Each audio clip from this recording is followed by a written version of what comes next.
여러분 안녕하십니까. 오늘은 단막 영상 200회를 맞이하여 특별히 강원도 고성군의 설악산 울산바위가 보이는 곳에 왔습니다. 이곳에 와서 울산바위를 볼 때마다 항상 느끼는 것은 저렇게 위대하고 웅장한 모습으로 만물 속에 감추 계신 하나님의 영원한 능력과 신성을 과연 누가 알 수 있을 것인가 하는 생각을 하게 됩니다. 이렇게 야외에 나와서 여러분과 함께 만나게 되어 반갑습니다. 오늘은 그날에는 아이벤 자들과 젖먹이는 자들에게 화가 있으리로다 라는 제목으로 말씀드리겠습니다. 이 말씀은 신앙이라면 누구나 다 몇 번이고 읽어보셨을 것입니다. 그러나 이 말씀이 무슨 뜻인지 명쾌하게 말해주는 이는 초림 이후 약 2000년 동안 아무도 없었습니다. 성경은 구약부터 초림까지 모두 다 하늘의 것을 비유로 기록해 세상에 보이셨으나 그마저도 오역된 부분이 너무나 많습니다. 이는 성경을 번역하신 분들이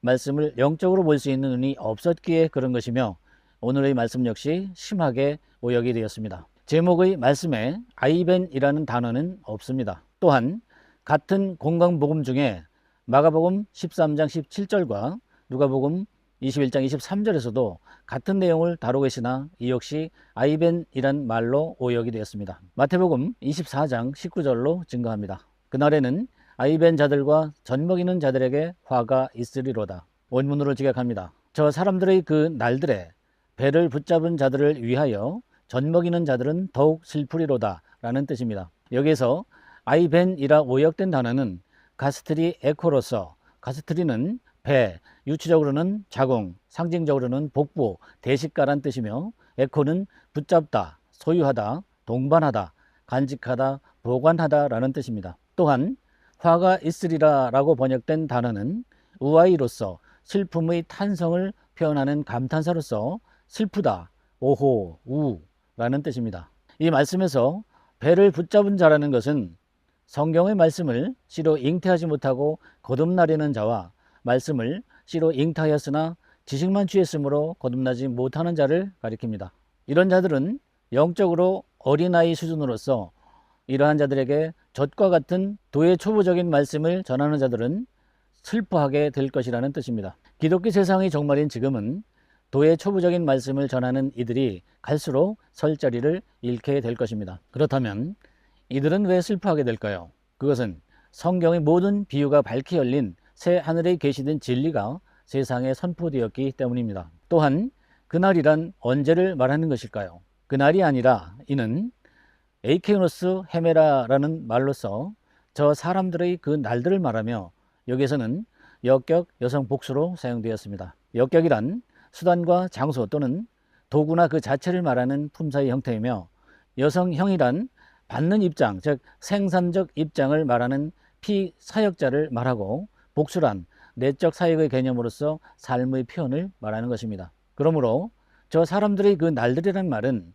어느 장소에서 말씀을 씨로 받아야 하는 피사역적 입장으로서 말씀을 통해 내적인 변화를 위한 삶을 사는 자들을 가리키는 말입니다. 누가복음 21장 23절의 말씀도 보겠습니다. 그날에는 아이벤 자들과 젖먹이는 자들에게 화가 있으리니 이는 땅에 큰 환난과 이 백성에게 진노가 있겠음이로다. 원문으로 직역합니다.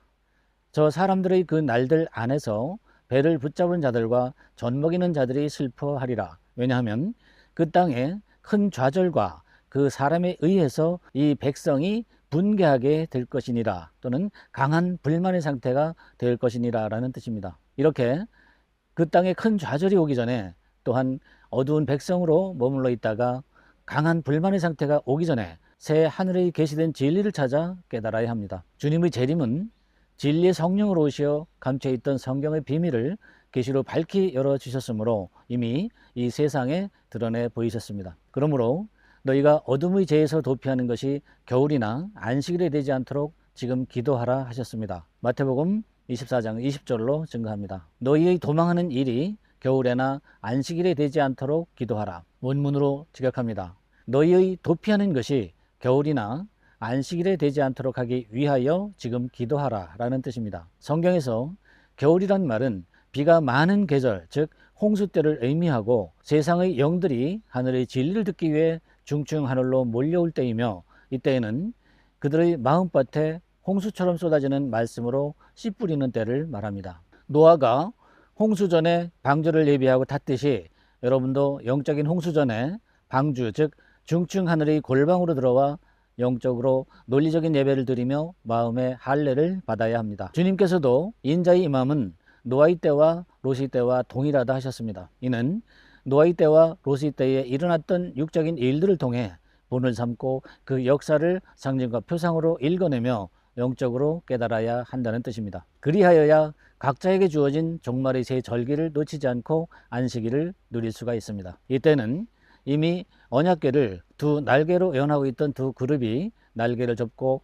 이 세상의 주권자로 나타나 죄를 속해주는 일이 시작된 것입니다. 만약 이 말씀이 영적으로 잘 들렸으나 그냥 지나쳐 버리신다면 그분은 다가올 큰 환난에서 괴로움에 시달리는 천추의 한이 될 것입니다. 천추의 한이란 천년의 긴 세월 동안 원통해하고 안타까워한다는 뜻입니다. 이는 육신이 죽은 후에 죽은 영혼들의 감옥인 하데스에서 지옥의 판결을 대기하며 느끼는 영혼의 고통을 의미합니다. 이러한 큰 괴로움은 누구에게나 단 한 번의 기회로 주어질 것입니다. 주님이 재림하시기까지는 세상에 이러한 압박이 한 번도 없었으며 이제 이 세상에 온 후로는 더 이상은 없을 것입니다. 이 말씀은 각자에게도 해당되지만 기독교의 종말에 가증한 것이 거룩한 곳을 장악하게 될 큰 괴로움을 세상에 알리는 경고입니다. 마태복음 24장 21절로 증거합니다. 이는 그때에 큰 환란이 있겠습니다. 창세로부터 지금까지 이런 환란이 없었고 후에도 없으리라. 원문으로 직역합니다. 그러므로 그때는 큰 괴로움이 될 것이라. 처음의 이 세상에서 분리되어 지금까지 그러한 일이 없었으며 결코 더 이상 없으리라 라는 뜻입니다. 오늘은 산 좋고 물 좋은 강원도 고성의 숲속에서 웅장한 울산바위를 바라보며 여러분들에게 이 코스모스의 세상에 마지막에 큰 환란이 올 것을 말씀드렸습니다. 지금 이 영상을 보시는 당신은 오늘의 말씀이 이해가 되셨습니까? 이 모든 영상을 올리는 이유는 훗날에 주님의 재림을 이 코스모스의 세상에 증거하기 위하여 미리 선포하는 것입니다. 이는 그 누구도 새 하늘에 계시는 진리를 자기 것인 양 도둑질하지 못하게 하기 위함입니다. 장자들의 총회에서는 이 영상을 보시고 이해가 되시는 당신을 새 하늘의 영적인 혼인잔치로 초대합니다. 감사합니다.